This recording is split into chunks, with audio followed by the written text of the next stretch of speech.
আমি ওকে 100 টাকার কর করে একটা নোট দিয়ে বললাম, রাধা মা আমাকে একটা 420 ভোলে বাবা জর্দা এনে দে তো।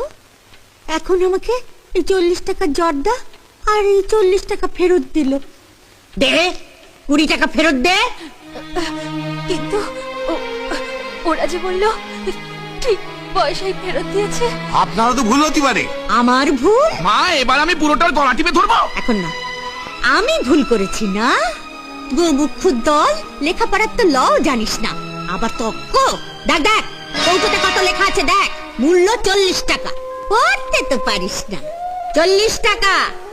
পড়াশোনা জানি না আবার কর্তা। আমি সোজা কথা বলে দিচ্ছি, কালকের মধ্যে যদি 20 টাকা ফেরত না পাই তাহলে কিন্তু আমি পুলিশে খবর দেব। আমি যাচ্ছি দোকানে, যদি ওরা ভুল করে থাকি। আয় বাকা চলে আয়। চলো। রাধা